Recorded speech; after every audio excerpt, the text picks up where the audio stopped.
So thanks for asking me to do this. No, I love yeah, talking about it's this kind of it's stuff. my honor. Thanks for. So, as I said in my live stream, your book is quite a piece of work. This is pretty impressive. I know you Well, have thank you. more books, and we can talk about all this stuff, and I'll put links to everything. But this book is very impressive, and it must have been quite a. How long did it take to to I, create this maybe masterpiece? like a year and a half. That was like my pandemic project. That's what I thought. I suspected that because it's every. How many arpeggios are in this book? Do you know? oh, let's see. It would be 165. Okay, and they all have a little etude with them that goes with them, right? So it's 165 four note sets. Uh-huh. But if you ignore inversions, there's 43. So there's 43 etudes. 43 etudes. Yeah, just recording that's quite a project.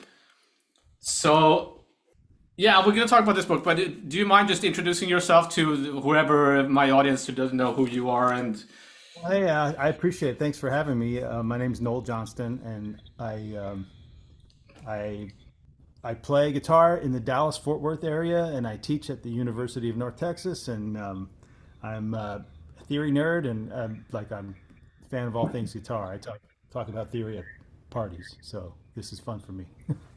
so you teach guitar and theory and do you teach So guitar? I teach right now. It's just private jazz guitar lessons. Me and Uh, two other folks at North Texas, and I have taught improv class as well in the okay. past, but right now it's just guitar lessons. But not theory?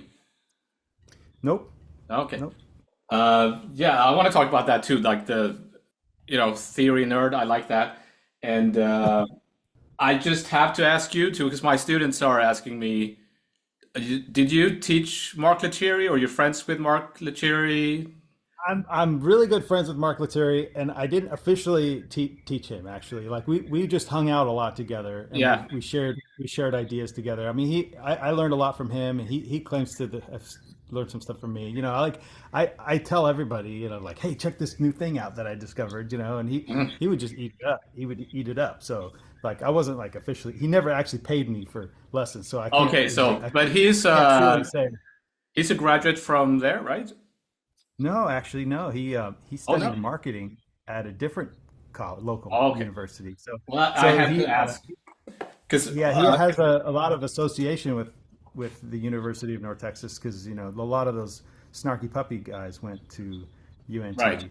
But Mark Lettieri was just kind of like one of the guitar players in town, and he kind of latched onto that scene, and so he's sort of a part of the UNT or University of North Texas scene, sort of. Like there's like this Dallas like gospel Right. scene and the UNT like school scene, and like they kind of like melded together in Snarky Puppy, and Mark Lettieri was kind of like part of that kind of scene, and so yeah, it's a it's cool. He's very popular with my students, and he was just here in Gothenburg and performed. All But right, yeah.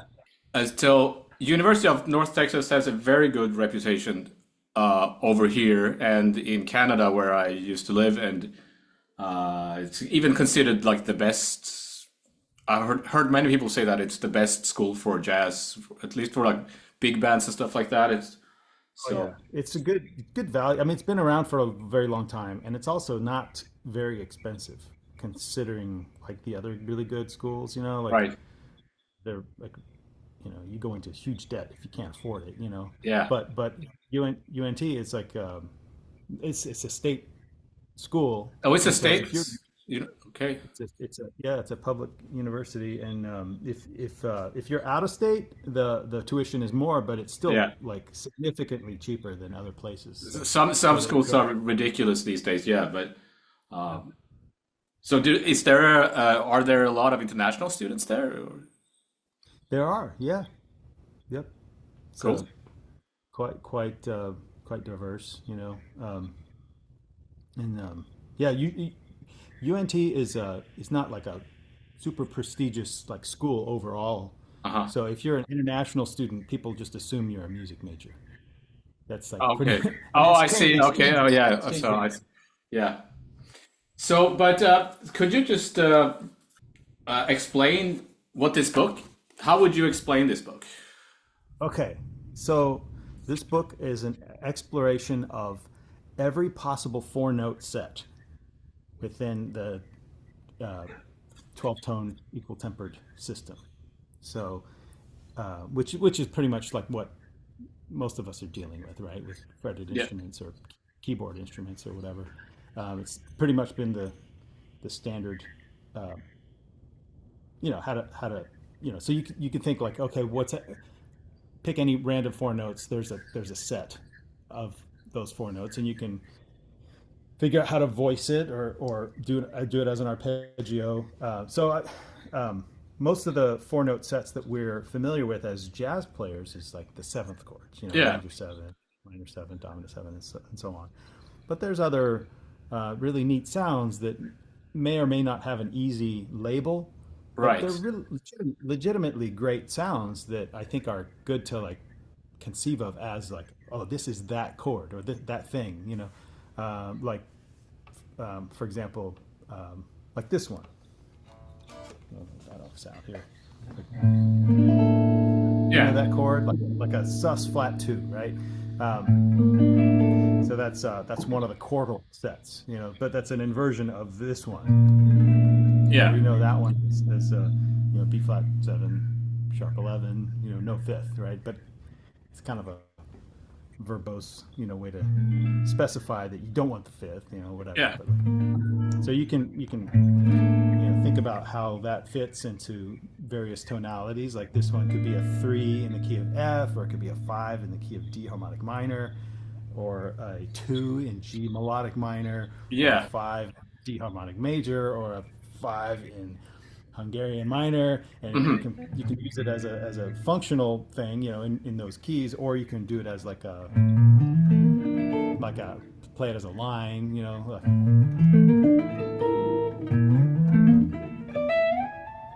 stuff like that. It's like fun to like solo with as well as comp with. It's like Yeah, but I mean, I would go that far. Like I would all the generic arpeggios, like the or four-part chords, like everybody does that. Like the dominants, as you said, right. minor seven flat five, diminished, and I would consider that a major flat seven flat five, I guess, arpeggio or Sure. Yeah, you yeah. could definitely consider it. But Yeah. Yep. I wouldn't necessarily go further than that in before I like but you exhausting like every possible combination because if you take like the first four notes of a chromatic scale I wouldn't consider that an arpeggio, right? But Yeah. That's I guess like that first chapter, the hyperdissonant cluster chapter. right, The hyperdissonant ones have at least two or more adjacent half steps. Those yeah, are the ones that like don't really exist in tonal music. I mean, yeah, there's some in Hungarian minor and double harmonic minor, yeah, whatever, double harmonic major, but for the most part, they're not like really that useful in tonal yeah, music. But I think it's just my desire to be academically exhaustive. It's like, okay, yeah. I like that you're figured out this exhausting project. every possible. It's something I can't remember. I think it's in that book by oh now I but where what's it called? Wayne Kranz's book, where he's like exhausting every possible. Every There's possible, something yeah. nice about that that you're actually. That's it. You can't unless you go into uh, micro tonality and stuff like that. So you're also Right. categorizing them into different categories, like as you said, hyper clusters. Is that what you call it? And then Yeah, there's hyperdissonant clusters. There's hyperdistinct clusters. tonal clusters, also known as like tetrachords. I mean, the term Right. tetrachord could Yeah. mean That's where I any am now. chord goes. Okay, I'm on those are the page really pretty ones 75. too. Oh, 75. I got the book in front of me too. If you want to see how I've got it laid out in color. This is the ebook version where it's got like these uh, clickable Okay. Yeah. links. So the um, you know, it's kind of cool to see the colors or whatever. Yeah, this is the chart I got a big poster of this in my office, you know. Nice. And actually, I should warn you. There's one mistake in this chart. Oh, really? Oh, You could just look in the chordal set. It's set number 32. The I wish. 7 add 4 no fifth. There should be a check mark under melodic minor because this does exist in melodic minor. I don't know Oh, if yeah. that. So you were also like categorizing them according to which scale you can find the different shapes in, right? Like, Right. and there You you know, like go. It's the same there. Like you go much further than I normally would. Like you go into Hungarian minor and all these Lydian flat two or whatever scales that I normally, because there's only so many hours in a day. I usually go like, yeah, we have to stop somewhere. sure, Uh, sure. it's very nice to have all this laid out like this. So, Yeah, you probably get the question all the time as a teacher, like what kind of, what should I play over this chord or yeah, that, and it doesn't have to be an annoying question. Like I've heard people answer like good teachers that say, "Oh, you shouldn't ask that." Like it's like, well, it's actually a legitimate question. Like where, but there's usually not one good answer. Like right. of course you have to look at the context of the tune to see like, okay, there's one like most right thing to play over that Yeah, chord, but I feel like the chord is just like a little portal into like a possible tonal sort of world yeah, that be in, and so when you have a chord like this, you know, yeah.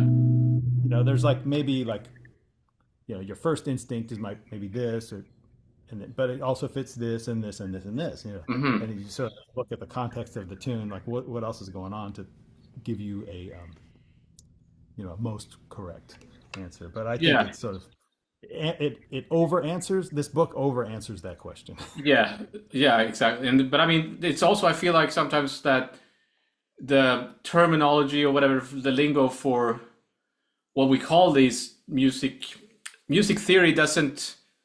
It's not designed for that. So there is no proper name for that chord you just played, or maybe there it's like, oh, what is it? Sus add whatever.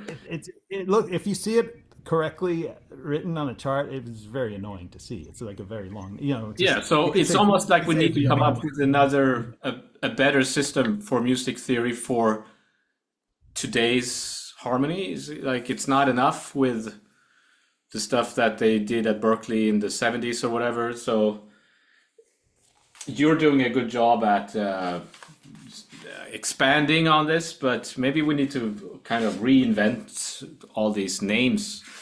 I think like Alan Holdsworth had his own system for Sure. labeling chords and stuff. I don't know. Maybe as long as like the when you go through all these and you're made aware of like, oh, that sound, you might be able to name it, but really, um, the naming thing only becomes troublesome when you have to communicate that quickly to someone else, like when you write it on a chart or something. Yeah, And I do go into that, like the problem with names, but yeah, yeah, yeah, um, but if you have like the possibility of like, okay, I'll give you a really great example actually, hmm, to where you can sort of meta analyze like a normal chart, like an iReal Pro or a Real Book yeah, chart. Like you see what's written on the page, and you're like, well, it's not exactly meaning that. The composer really meant this other sound that hmm, kind of that can kind of be expressed by what is printed. Like the song "Juju" yeah. um, by Wayne Wayne Shorter. Shorter. Yeah. Um, so there's the end is like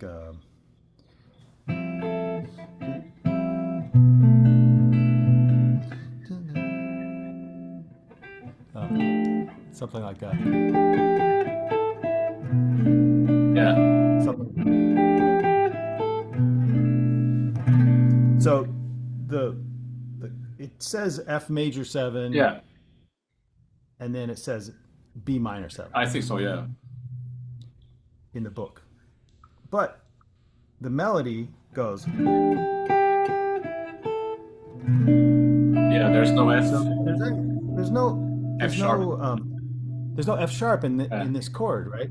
Even though the symbol says there is, you Hmm. sort of like are able to like step back and you're like, you know what? Maybe it's not that. Maybe it's just a voicing of half diminished without the fifth in it. Yeah, You know, it's a B B minor 11 that kind of happens to fit Locrian. yeah, So then you can it makes it more fun to play over because then you can just be, you know, a 4 chord of C and a 7 chord of C. yeah, You can just shred. You can just shred all your cool stuff in just yeah. regular key of C. You know, instead of like I have a solo on this chord and then you have to change gears to a new key on this next chord. And like I love like making things like easier. I guess I'm doing Yeah. it because I'm lazy. You know, I just want to think. Oh, I just want to shred one thing. You know. Another example I think of, I play with my students all the time. This tune, Room 335, Larry Carlton tune, and Okay. there's like one of those, like a A sus2, but the C sharp on the bottom. So yeah, but it's like it says A over.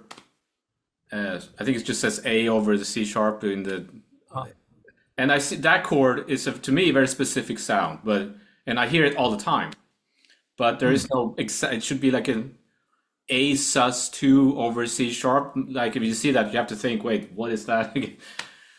right. So Right. so yeah, it's There's an interesting Mick Goodrick article. I think he wrote articles for I think Guitar Player magazine back in yeah, he the did, yeah.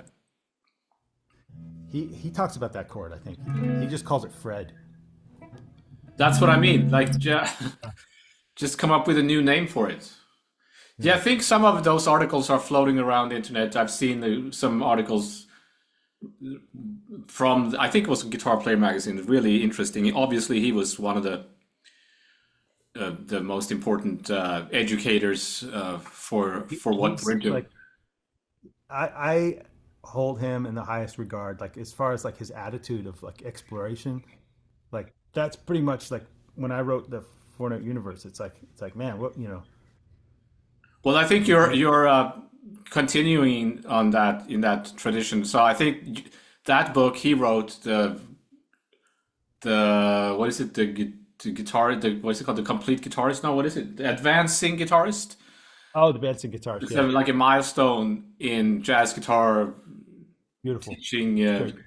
And then also, I don't know if you know Miles Okazaki, like his Yeah, book. his book is amazing. That kind of blew my mind. And since then, I haven't seen until your book. I haven't been this excited about. Well, I appreciate that. That's awesome. And Yeah. did you study? Did you go to Berkeley or something like that, or where did you learn all this stuff? No, I never did. I just I was an admirer from afar. Uh, I never got the chance to meet him or study with him. Um, but I went to USC in Southern California, University of Southern California, and Joe Diorio was one of the teachers Oh yeah. back. Oh, okay. So I studied with him, and he was more like he knew like theory stuff, but more like reluctantly. Like he didn't really want to talk about theory all that much, but Uh, he had, but you could tell he had thought of deep stuff. You know. oh, I Um, went. I went to GIT in 1990. oh, So he was okay. still. So He we was were in still. LA at the same. He was there, yeah, but it was way over my. I was like 19 or something. He was kind of intimidating. I saw him play a lot, and I listened to him, but I never played with him. I was too scared to play with him. So you got there in '90, and when did you leave? 91, I think. Yeah, Oh, so you just 1 year. Okay. but So you, sorry. yeah, he was the guru for Yeah, I sure. remember that. Yeah, he had like almost like a following and like disciples, and he didn't talk about theory. He talked about like the kind of the mental things about improvisation and the spiritual things. Even he wasn't talking about uh, theory, but he was a monster player. And there was another guy from uh, Peter Sprague. Didn't he teach? Do you know? I don't recall. Okay. Um, so I have some other questions. Yeah, I listened to one of your albums this morning, Marshmallow.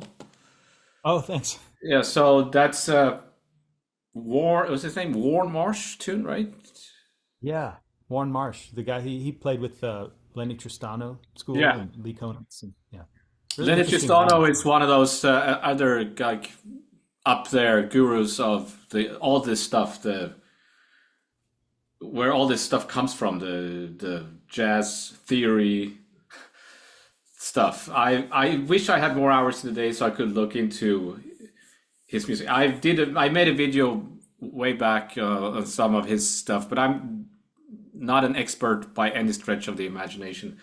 But his music is fascinating, and Yeah, but he was into like a lot of like uh, superimposing lots of different triads yeah, over different chords. yeah. There's all sorts Uh, of like chordal structures, but what fascinates me the most about is the rhythmic kind yeah, of displacements and everything. Like it's very, amazing, right? It's way beyond its year. Like that tune, yeah, Marshmallow, was written in 1949. It's like super modern, you know? yeah. Yeah, but that Warren Marsh was the sax player, right? Like that was his tune. Yeah, there was like a scene around him, like around Leonard and was Lean Konitz and others, I guess. Yeah, yeah. They had kind of like a cult. They, Yeah, that's how I felt yeah. a little bit about Joe DiOrio as well. That there was like Okay. a Oh, following cult. around. Yeah, but in a good way. So I have another question for you. Since you said you're a theory nerd, I don't know if you get this question, but sometimes I get the question like, why do I need? Because I teach theory too. I teach theory and ear Mhm. training and stuff like that. Uh, why do I need theory? Or even like, I don't want to learn theory because it can get in the way of the creative process, or if I'm thinking about theory when I'm playing, I'm not gonna be playing. And I can sympathize with that sentiment to a certain degree, but I was just curious how do you respond to that if somebody says, or maybe your students don't ask that or say that, I don't know, but do you know what I mean? Like that I theory is totally know what you somehow mean. Yeah.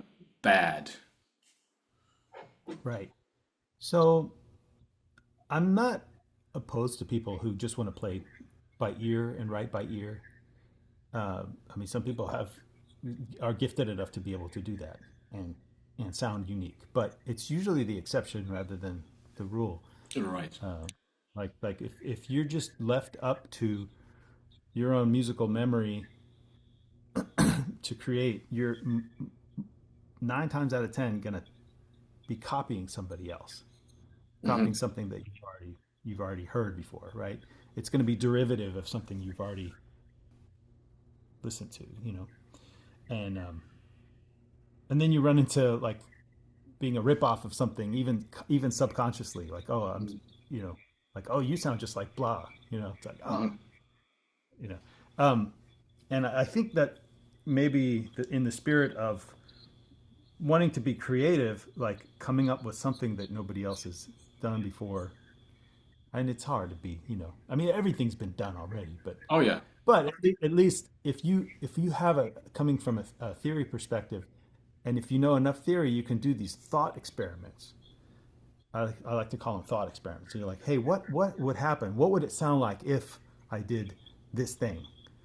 And like, I don't know what it's going to sound like. Let me try it out. And you write it out, or you think about it, or you maybe put it in your looper pedal and you try it, and you're like, wow, that sounds really cool. I'm going to remember that. Yeah. So sometimes you can come up with original ideas via theory because you can come up with something that you haven't. It's not starting from your ear; it's starting from your Yeah. mind. Um, and then, of course, if it sounds terrible, then you can, of course, your ear is always the judge, right? But like if it sounds terrible, you don't have to remember it. But for the creativity, I think it's important to learn theory. Plus, it helps you categorize things that you already know so that you can recall them easier. I kind of think like there's so many things to remember, like like like ideas, licks or whatever. Um, and if you have a coherent organizational structure, like kind of like a file cabinet in your brain, like okay, here's ideas in this tonality or this sound or whatever, this chord quality. Um, so theory helps organize ideas, I think, too. Yeah. For, And I guess it's different when it comes to composing as opposed to improvisation. Because I agree with yeah, that when you're in the moment improvising, one should not be thinking about theory. But when I compose, oftentimes I don't do that much anymore these days, but when I write tunes, often it comes from some kind of theory experiment or something that turns out, you know, good, like an interesting thing. yeah, And I mean, I like what you said that it's more often the exception. Like I sometimes a student will say, yeah, but Jimi Hendrix didn't know any theory, and he knew something. again maybe he did know theory. We don't know, but I'll usually Well, ask them. whatever he knew, he knew. Yeah, but So I would ask like, are you Jimi Hendrix? Like, are you because are you experienced? like these people are geniuses, right? I think I've heard that Chet Baker didn't know anything. Like that's what I've heard. I don't know if it's true that he just played by ear everything, and he could do that. I mean, I couldn't do that. Like if it's that's uh, that's crazy. I think it's interesting when people have they reject something that maybe is new to them or they're not good at yet. Mhm. They think that they can get good in spite of something they don't know, Or which is true. something old. They don't want to learn there was this huge controversy when I was in college. There was a one of the students became kind of successful with a group in Toronto, and then they interviewed him in some music magazine. He said, "Yeah, how is this school you go to? Yeah, it's good, but they teach you all this Charlie Parker stuff, and I don't want to learn Charlie Parker stuff. I don't need that. Like that's not what I'm interested in." And the whole school kind of was divided into if he was being ignorant of the tradition, or if he maybe it's a legitimate criticism of the school. And I think people misunderstood what he was saying. He was saying that for him, he wasn't coming from Charlie Parker. He wasn't saying that that's crap. I don't need that. But that's also something I find that people don't want to learn the where everything is coming from, like the old stuff. Yeah, the you can actually sound new if you learn the old stuff Yeah, because then you know what you're copying, and you can change it. If you know what you're copying, you can change it. but I mean, I listen to Kurt Rosenwinkel, for example, and I can hear like old stuff in there, like Yeah. Tal Farlow stuff in there, and I hear all sorts of old influences in his, but he sounds super modern when he's playing. Right. That's true. And So, then plus it adds legitimacy to anything new you do. Like if you can if you at least have a knowledge or a respect for the old, um, people can respect the new. Like Picasso, right? His stuff mhm, is very modern, right? But like if he wanted to, he could paint like perfectly like a yeah, Rembrandt. Just chose not to. But and then same with like Ornette Coleman, right? Ornette Coleman could sound just yeah, like perfect bebop, Bird or Sonny Stitt, but he just did his own thing, right? So it just kind of for me it adds legitimacy to the new thing. If you can do the tradition, then yeah. Then just you have something to build on. That's how I feel. But if you are trying to, shows your yeah, it shows you're coming from a position of real creativity rather than I'm being creative because I can't do it correctly. yeah. So how do they teach over at where you teach? Is it more of a traditional approach? Do you have to learn standards and stuff, or is it more of a come up with your own modern sound, or is it what do you how would you? I would say the faculty have changed, in the past like decade or so, and people have people teach sort of their own way. I wouldn't say that there's a consistent Okay.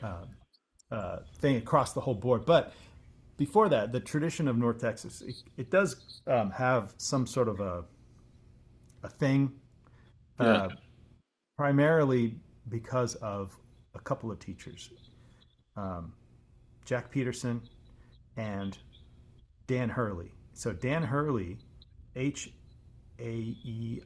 Yeah. he just recently passed. He wrote this really great book called The Jazz Language. It's a very small book, but it's like full of like really great information for like the basic jazz theory. And he had this attitude that he says, you know what, you know, I need to know that you can do it correctly. Yeah. Like I want you to be able to do it right, and then you can do your own thing. Right. It's kind of like he says, if I was teaching at like a painting school or an art school, Hmm. I would want people to learn the techniques of painting it super accurately, like looking like a photograph. And then once you can do that, then you can go ahead and throw paint on the throw paint on the canvas if you want to, throw crap at the screen or whatever. Um, so his thing was like, okay, let's really do a deep dive on like what is like the most correct sound to play, what's good vocabulary and all Mm. that. That was like the first couple of years of improv classes, and then once that foundation was done, then good. I guess it's a little bit more restrictive than some other places, like where they favor creativity Yeah. over. Over here in Europe, it's mostly like that. Most they don't even teach standards at all. It's just kind of modern, contemporary. I know people who graduated from universities here and got degrees. They can't play standards, and I just find that a little bit odd. But That's interesting. that's kind of what I wanted to study in North America because a lot of the schools over there are rooted in the tradition of jazz, and jazz is coming from North America. So Right. uh, And then it's funny. Like every time I go revisit like an old standard that I haven't played in a long time, after having gone through like my other explorations, I'm like, oh wow, here's a here's a neat sound that I never thought of at the time. Now it's like, oh, I can try this. Like, hey, old friend, I've learned a few things since I last saw you. And so yeah, I think the creativity is definitely um, not. It's definitely favored, but it's like yeah, it can be applied to standards for sure. but do you consider yourself a jazz bona fide like jazz player, or do you play other genres as well? I guess because you don't have an arch top and a polytone. I see a mesa boogie behind there. Uh-oh.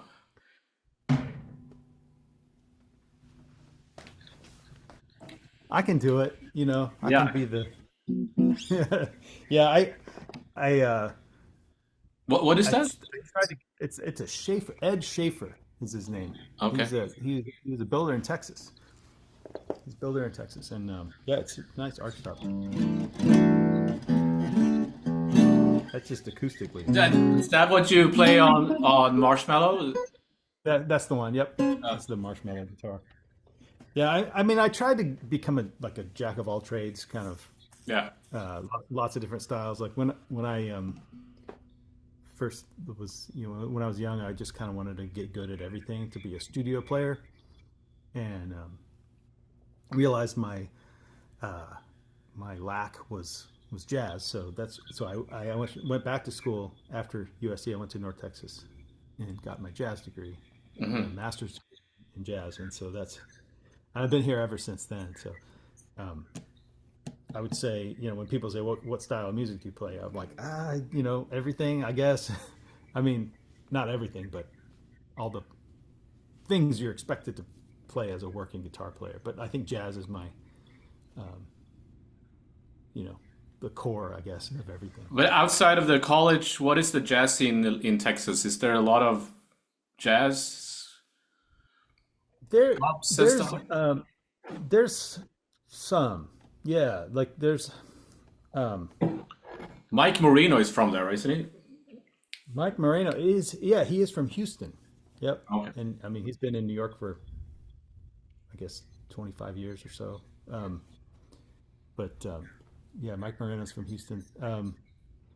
There's, you know, the area that I live in, the Dallas Fort Worth area. Like if you combine those two, the whole metroplex, it's actually a pretty big city. It's like I Yeah. think the fourth fourth largest metroplex in the country. So there's a lot of work here, um, but it's not like a place to go get famous as a jazz player. Yeah.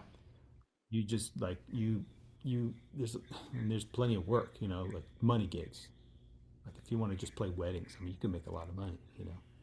Everybody has a church gig. Everybody, has a teaching gig. Everybody has I mean, I'm fortunate in that I have some nice regular gigs. Like I have a 3 days at a TV studio here. Okay. That's why I hung out with Mark Lettieri so much. He and I had that gig together for ten Okay. years. So we just hung out 3 days a week. Just sharing licks and stuff. So that's a good gig. I still have that gig. Mark left because he got really Yeah. busy with other stuff, obviously. And then so I teach 2 days a week at North Texas, and Okay. I have a church. And my wife and I started a music academy. So we've got like some kind of business stuff, some music academy business stuff on the side as well. Um, and then I like to write books. When I have time. I'm working on one right now. Interesting. I have a class I do online. It's probably similar to what you do. You're building your YouTube channel, and I'm That's occasionally how I'll I post that's how something. I found you. I found this video where you were talking about you flip a major scale. Oh yeah, So it's a Phrygian scale if you reverse the or you take the same series of half steps and whole steps but descending. And I was just like, wait, what? I never thought of that. And then you're expanding. I'll put a link to that video because it's very interesting. thanks. Like, what is this now? It's like that's because I'm a little bit of a theory nerd myself, but once I got out of college, I don't think too much about it anymore. But I was a Mm. nerd when I did study that stuff. Yeah, But yeah. when it's just like when I see something that I've never thought of, it's not that I thought of everything, but I've thought about a lot of stuff, and then it's like, oh, yeah, that's interesting. You've probably like come across that same information maybe with a different term, like Maybe. Yeah. mode mixture or something like that. Some people call it Yeah, mode no, I know, mixture. but yeah, Yeah. it's and just that I've and never so thought of thinking about the whole, half, whole, half descending and it's just never entered my mind that, and it makes so much sense.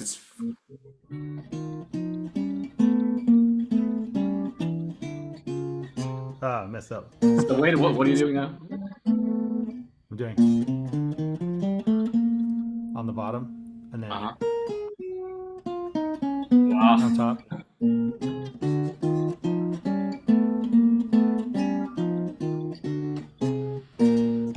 You can fill in with chords. Anyway, that's like a thought experiment. Like, hey, I wonder if this sounds good. Yeah. Yeah. Well, yeah, that's amazing. Yeah. But yeah, what's interesting is like the it's kind of like the philosophy of why something sounds good. Like Mhm. like this interval, the major third, right? When you think about it from like two frequencies, right? Yeah. It's a ratio. Like this is like the frequency of that is really fast, and this frequency is like, it's like I guess what is it? What's that ratio? It's like a 4/5 or something like that. Yeah, I don't know that stuff. Yeah. So like, let's say this is like, what's the frequency of that? That would be, I don't know. Well, that's 110. No, 220. It's 220. So this would be like two. Let's say it's 240. Right? You told me, yeah. Yeah, whatever. I could I'll look take it your up, word for it. I haven't memorized the frequency Yeah. number, but Somebody's this gonna one, somebody's gonna be commenting about this. yeah. No, it's Feel actually But like this one is like is like this is like it's a 4-to-5 ratio, I think, something like that. sure. And this, so that's the inverted interval. Yeah. From this perspective, right? Or from this perspective, I could go up, right? So this, it has the same ratio, Yeah. like the same like. So maybe in our our brains perceive them as related. Hmm. Our brains perceive those two intervals as related because of the ratio of those two frequencies vibrating against each other, Yeah. tickling our brain cells or whatever. So in a way, like that's my explanation, I guess, of why the key of C and the key of A flat sound really nice together. I mean, there's Yeah. lots of tunes that do that, like the Tad Down on Turn On. Yeah. It's also when you think about the what do you call it, modal interchange, you take the chords from the minor scale, the natural minor, and you apply it to the major. But there's that. Or yeah, it doesn't have to be natural minor. It could be the 3 as well, or the 2. Like it's like Yeah, so it works there's something missing there, the flat 2 chord, which is yeah, very yeah. common. If you do the modal interchange from the natural minor, it's not the same. This particular one would be modal interchange from the Phrygian. Yeah, from and the that Phrygian. makes sense to me. Yeah, makes more. Yeah, I agree. It answers more of why like certain things sound really cool. Yeah. Like I think that's the cool thing about theory. It's like, well, why do I like this? How can I wrap my brain around why I like it so that I can repeat it in something I create? So like giant steps, I always thought those changes sounded beautiful. I mean, people like to hate it because it's like a testosterone, like fast, Yeah. like prove yourself kind of tune. But it doesn't have to be that. It could be like really beautiful.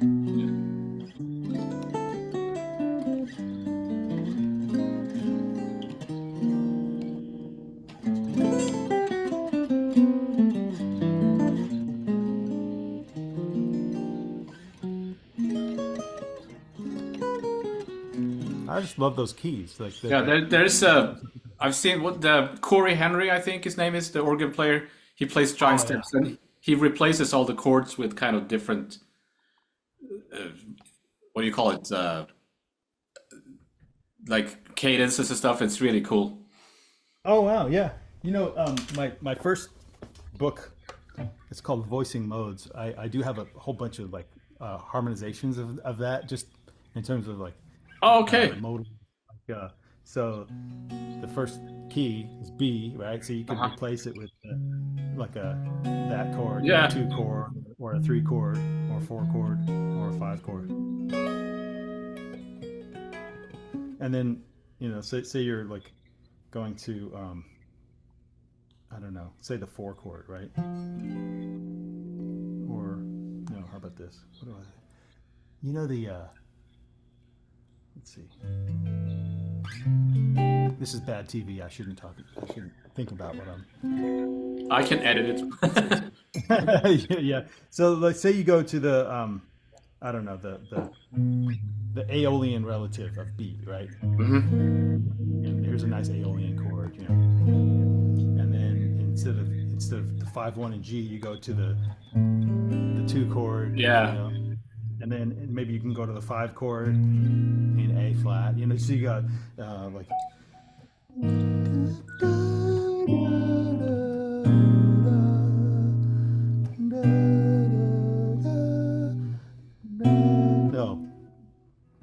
uh, Yeah, I see what you're doing. Yeah. you just like stuff that's related. Hmm. Kind of. Now, okay, now I have to get that book as well. How many books do you have published? Three. Yeah. Yeah, three. So the first one is voicing modes. It's like yeah, like there's a lot of interesting stuff in that one. So yeah, and all these books are available on your website. On my website and on Yeah, Amazon. yeah, because I On my know what. website, I've got the ebooks on my website if Okay. people want. It's like if people are into that. I really like to have actual physical copies of everything. I know ebooks are better in some ways because you can update and stuff like The that. only But the only drag is like I do sell like the spiral bound versions, mhm. um, the physical books, but the shipping is so expensive Yeah, to overseas. yeah, that's what I was. So if you get them on, they're a good deal. Just get them on Amazon, and then maybe you have like a local like print place that put the spiral binding on it, so you can Yeah, put it on a music stick a little easier. But yeah. Well, this one was not spiral bound. This one is just. I right, yeah. When you get it from Amazon, they're not spiral bound. yeah. Yeah, you could probably take it to it. Do you have like a copy place you could take it to, and or Yeah, they I can guess I don't do that, smart but I shop? guess I could do it. I think I could do it at work actually. But is it better for you if people buy it straight from your website, or is No, no, it's fine. Yeah, oh, it's just I offer it as convenience, but yeah, I feel bad because the shipping is so expensive, like to overseas. yeah, I But think there's also like a tax, import tax, so you have to pay. But I mean, this I don't mind paying for stuff if it's good, if it's okay, quality stuff. So you can get a good deal on Amazon, because they can ship it locally, and then you and get it, I like a nice book. Like I bought this the other week, the Kurt Rosenwinkel, that's beautiful. and that's Yeah, like a yeah, it's a proper book with pictures and his handwriting and everything.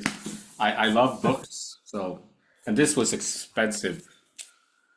I love like in interviews, you got like these nice looking books behind you. Yeah, So I it makes I'm it makes you look really really smart, yeah, you know. that's the idea. And then, so I was thinking about making a book, like publishing a book, and there's nothing inside it. Just on the spine, it says, "I am really smart." Yeah, You that know. should be your next project. Uh, well, thank you so much. This is gonna. I don't want to take up your time forever, Well, but hey, I wanted to say one more thing. So, like, I didn't really answer the question about the right, exhaustiveness yeah, of the Fortnite universe, because like you did have some good questions about that, and one other reason why I wanted to do all the combinations is like I wanted to see if I was missing out on some cool sounds that I could use.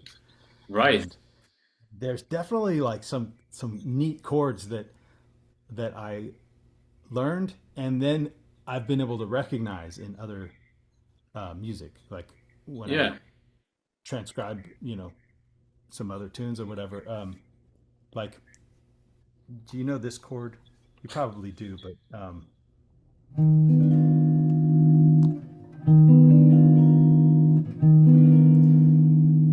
so this is the second chord in Chopin's E flat nocturne, Right. Oh, right? So if you like go through the trouble of like learning like, oh, that's a chord, right? It's not just like, there's what B diminished over E flat or whatever you can oh, do, okay, yeah, or C flat diminished over E flat. Yeah. It's a really neat sound, and yeah. when you put this one and this one together, it's a really beautiful cadence or vamp, I guess, in Hmm. what could be like considered like E flat.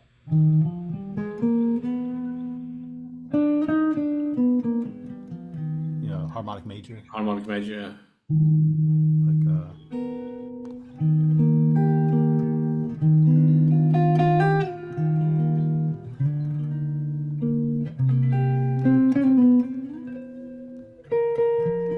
here's another one, like this diminished triad with the different Yeah, bass.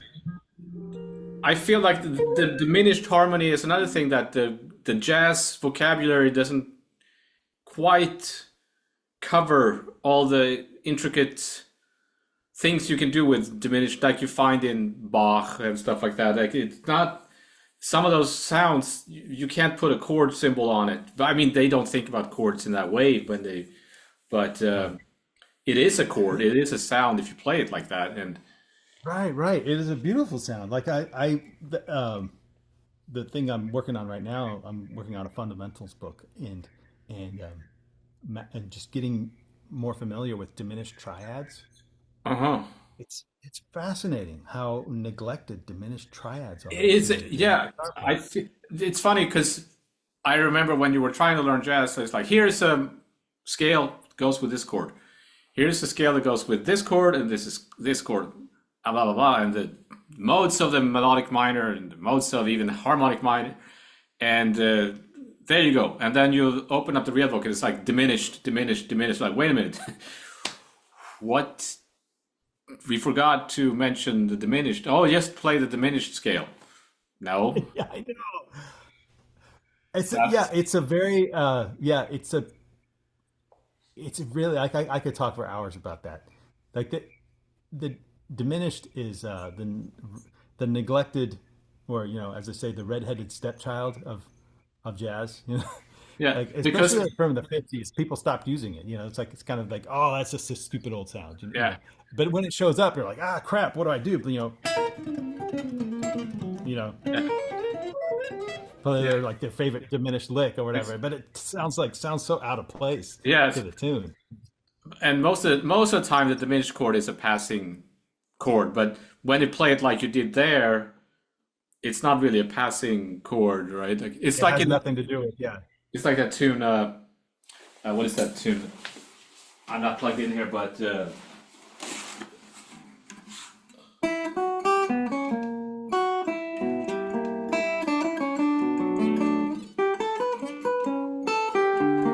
What tune is that?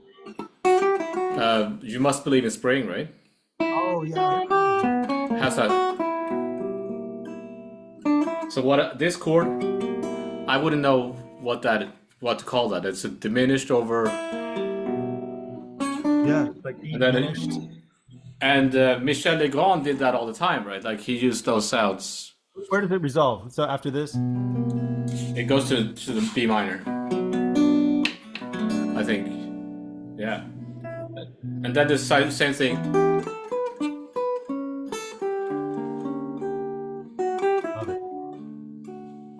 Oh yeah, beautiful. Also, if I should lose you, right, has that kind of sound. Oh yeah. What key is that one I went in? I think it's in B flat. Maybe I can't remember. It goes to So G minor. if I should lose you, okay. Yeah, It sounds like parallel diminished, right? Something like that. There's a lot of tunes, a lot of old tunes that do that. yeah. Because I'm a Django Reinhardt freak, right? I play that stuff, and the way Django Reinhardt uses diminished is not. Sometimes it's not like the way you think. Like if you have a C major chord, he would play like like B diminished or C diminished over a major chord, like straight up, and it sounds great. But then you're transcribing and say, wait, why does this sound so good? It doesn't make sense. But in I have a the way, I mean, not everybody thinks of it this way, but like I love thinking of modes, right? So um, in the voicing modes book, I talk about this, like this um, that one and this one. Oh, by the way, I should show you this thing. It's on my website. This oh, you probably saw the this app that's on my oh yeah, website. Yeah, so you can like figure out like, what should I play over this thing? You put in the major chord, major seven chord, for example, and it basically it deletes any sort of scale that doesn't have those intervals in it. And then you okay, put in the diminished intervals, this his flat three, flat five, and double flat seventh is the same as a sixth. And what you're left with is this. It's the sixth mode of harmonic minor, the Lydian sharp nine. Yeah. So if we do this, like, so if I, this is what why I love having a looper pedal. I always have a looper pedal when I Mhm. teach, so you can like do these thought experiments, right? So like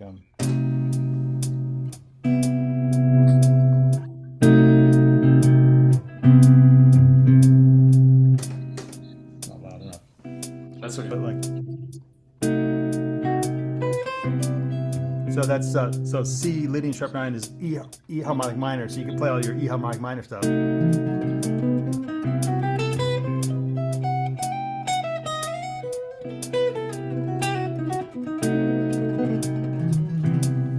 Right, it works, and then so you can just use that your ear and your heart and your muscle memory to like play some beautiful lines, as opposed to like, oh, I have to play on this diminished chord, and like, oh, now I can play on this Yeah. major chord that I know about.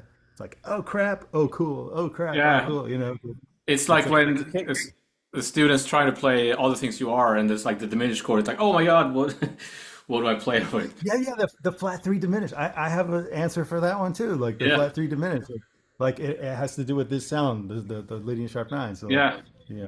yeah. Uh,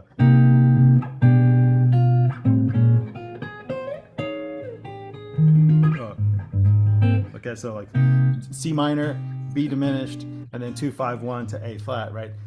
You could you could say like, oh, that's a three, that's an oh crap chord, and then 2 5 1 and A flat, right? So you're like, cool, and then that diminished is like a speed hump. It's like an annoyance. It's the Yeah. fly in the Yeah. ointment. No wonder why people, if they think about it that way, they're like, I'm gonna throw it away. I hate it. But if you think about it as an opportunity instead of a speed hump, Yeah. then you're like, oh, okay, this is really the composer is pointing you to this sound, like it's the tension sound from this C minor. So it's like here's a one, it's derived from C harmonic minor. There's a seven, and then here's this stuff that doesn't make any sense, and then finally, okay, then you could sort of zoom out, and you're like, okay, this phrase, I could think about A flat with a piece of crap in the middle, or I could think about it as C minor with this like maybe weird stuff in the middle. The two Mhm. five is a little weird, but it's fine. It's not going to hurt you because it's on the um, tension stuff. So like, um, let's see.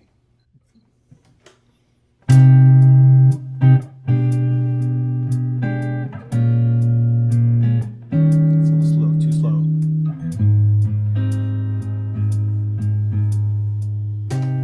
So there's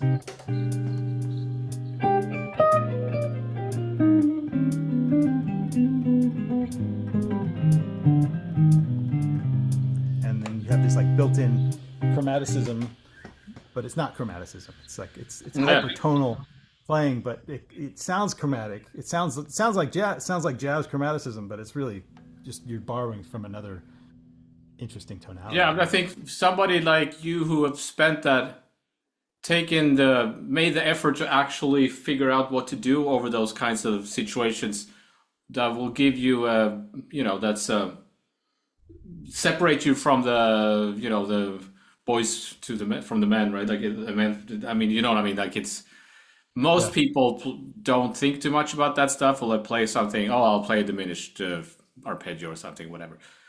Then right. there's a risk that you're gonna play the same stuff all the time, every time that chord change happens. But if you really put in the time to figure out what to play over those chords, because one of my teachers at college was Pat LaBarbera, who teaches, Oh yeah.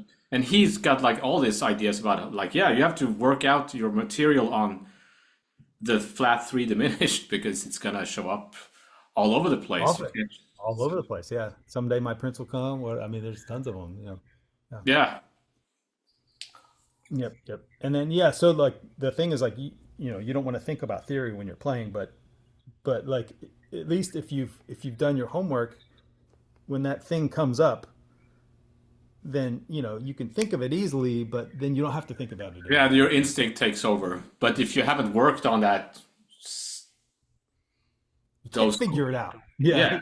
yeah, Yeah, you just can't like you just work on make everything it up. else, like you work on your altered chords, and you work on your but this is also a very important uh, harmonic thing that will come up in jazz all the time. But most jazz books won't even mention it. Hey, I'm curious. Are you into Kenny Wheeler? I am a huge fan of Kenny Wheeler. Yeah, Okay, I love Kenny Wheeler so much, and since you went to college in Canada, yeah, he's born um, there. Yeah, in Toronto. sure, yeah, like there's a lot of people that I feel like people don't, not enough people know who he is, but I think it's I just in the States. He's bigger in Europe and in Canada because he was from there, and some of the teachers over there where I was, they studied played with him, and but I've noticed in America he's not. The whole ECM thing is bigger in Europe, I think, than yeah, yeah. even though the I artists are American, most of them, Keith Jarrett and Pat Metheny and all those people, the label is Europe. Yeah, no, I love Kenny Wheeler. I have lots of charts of his tunes and stuff like that. did you ever work out Consolation? No, I just learned that one yesterday. I just decided I've always loved that tune. I finally learned it. I actually don't know which one that is off the top of my head. Which It's one of the big band ones for music for oh, large and okay, small okay. ensembles. Because I wrote a chart. It's a messy chart, but it's got like these modal kind of chords. Hmm.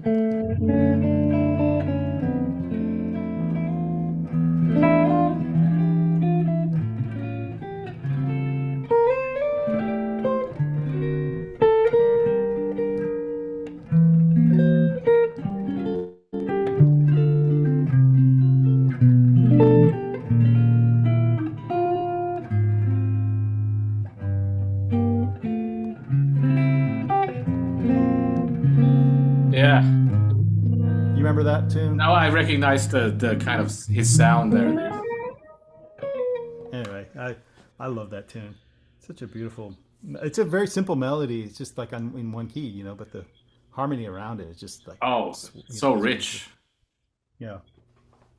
And yeah, it's so cool. Anyway, I'm glad you're a Kenny Wheeler fan. I thought it's like, hey, you're in Europe and you went to school in Canada. Like chances are.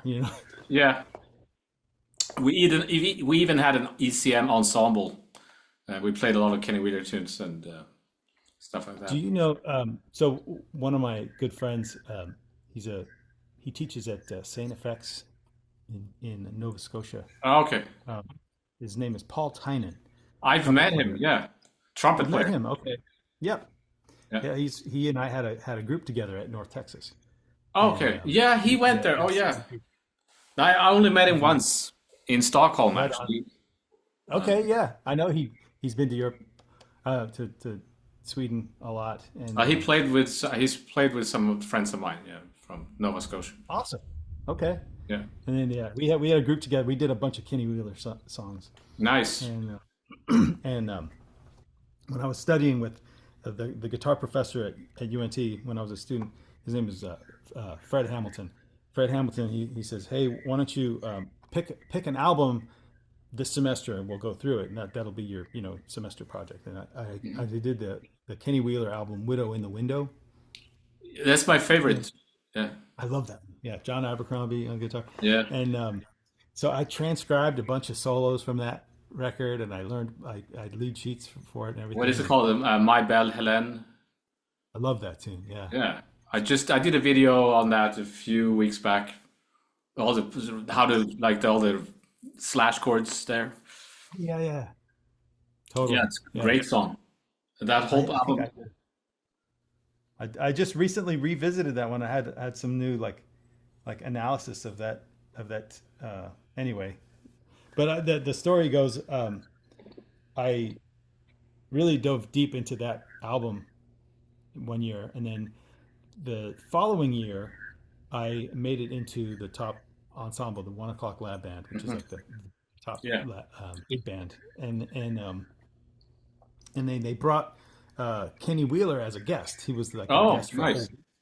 and so he had the rhythm section from the 1 o'clock play this one concert with him, and like in front of the whole school, but or the whole jazz program, and he starts putting charts on our music stand, And like, hey, here's you know, and I recognized the first tune. It was from that record, from Widow in the Window. And then he put the next chart on our stands, and it's like, oh, that's also from Widow in the Window. I know this thing. And he put 6 charts on our stand. It was all that whole complete album, just that Oh, album. nice. He's got lots of albums, but he was like, let's play the tunes from this one record. And I'm thinking like, oh man, I'm really ready for this for this moment right now. And so we're playing, and I'm like, I know these tunes like really well. Like I'm able to like track with the melodies, with the chord melody and everything.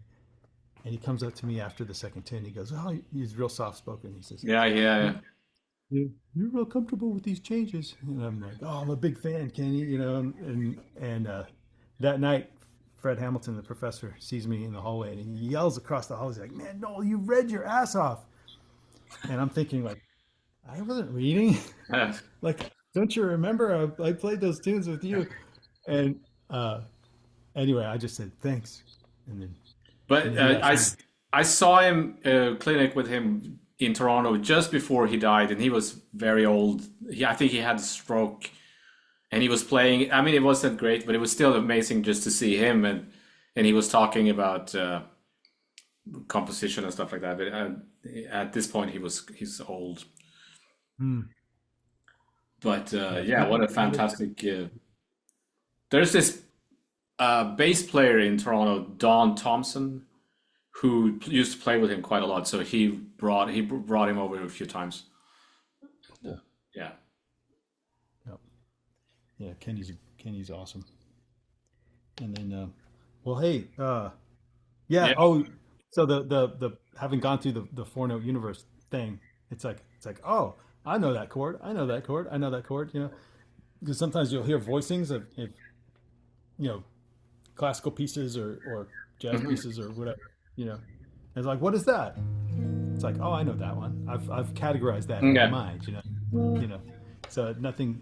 It's like it becomes easier to transcribe stuff because you have like quicker access to like sounds. You're like it becomes multiple choice rather than like um, it's no new information anymore. You know. right. Yeah, yeah. Well, I'm gonna keep working on this book, and then I'll make a video. If you, I when I make videos about other books, I don't put like anything like from the book. Like I wouldn't take a picture or anything like that, or I just That's okay. You can if you want yeah. to. That's fine. Okay, yeah. I just want to make sure that I cover books that I love to share with people. It's not that I'm trying to take credit for what someone else has So done. which set are you in right now? Are you in the I'm on page 75, I think. So I've been quite busy lately, and let's see here. so Uh, it's a I'm on the tetrachords. Yeah, nice. 74, 75 Yeah. there. So the Phrygian tetrachord. Oh, actually, yeah, I'm on page 78. The Phrygian tetra, yeah. That etude was a little bit trickier. I had to look at that some more. Because I don't want to just kind of go through it. I need to kind of learn it. Because that's the risk with all these books that you kind of just go through it and instead of like absorbing it. Yeah, that one.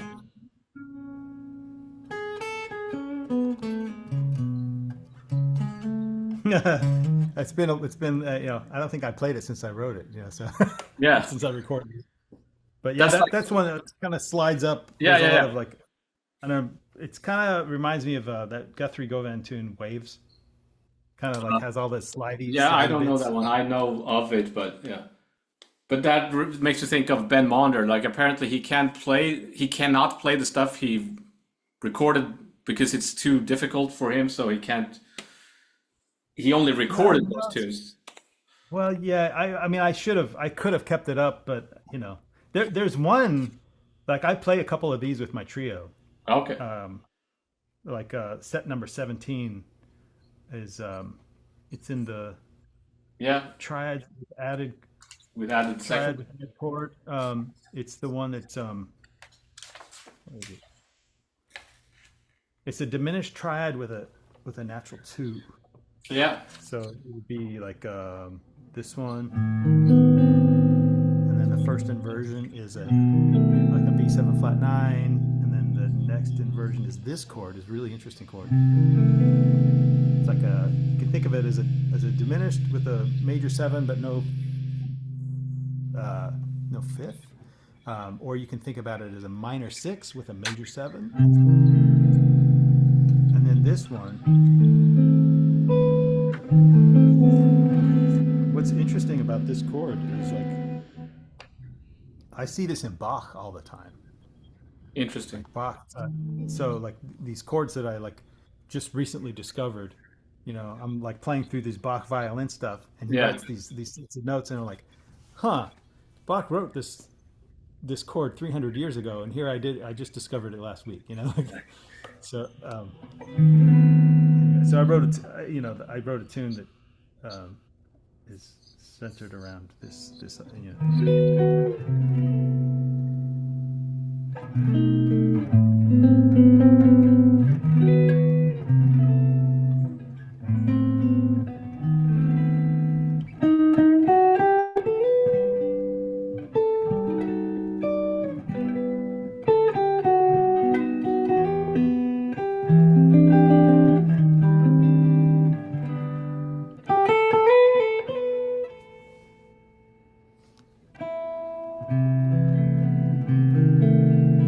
Oops.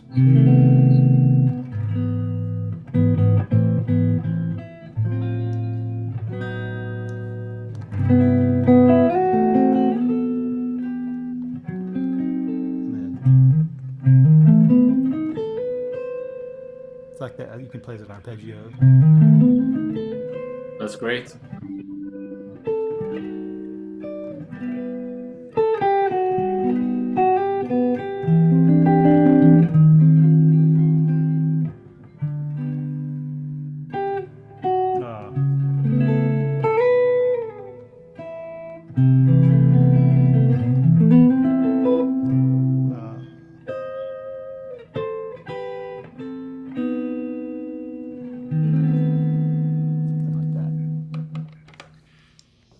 Yeah, I'm looking forward to exploring this stuff more. Summer break is coming up, so I'll have more time to delve into this this world, the universe of the word. Yeah, I appreciate you, man. I'm glad someone out there appreciates it. I'm sure there's not just me.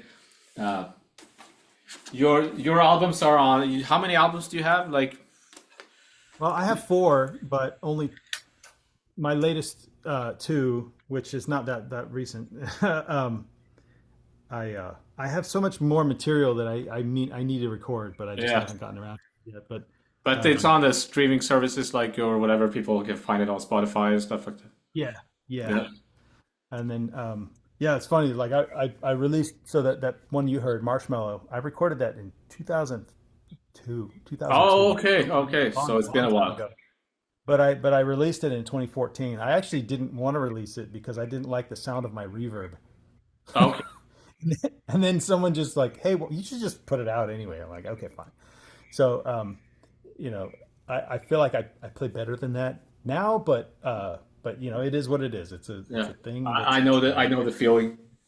And then I did another like a fusion album called Salted Coffee. It's more like got kind of rock and fusion stuff on it. Um, that one was done in 2014 as well. I released it the same like year as Marshmallow, Okay. but it was recorded in at that time. And then yeah, I mean I've got some stuff on YouTube, I guess. Yeah. A lot of new tunes, but I need to properly record it and release it for sure. I've got a trio that we do some good stuff together. It's hard to find the time when you're a grown up and you got kids and all that. Hmm. Especially when like albums don't make any money. Yeah. Yeah. You have to go look your wife in the eye and say, I need to record this. Like, I need to go spend thousands of dollars for no reason. Yeah. Yeah. Thank you so much. And yeah, maybe we'll see each other some other time. Yes, indeed. Okay. Take care. Have a great evening. Yeah, you too, sir. Okay. All right. Bye. Goodbye.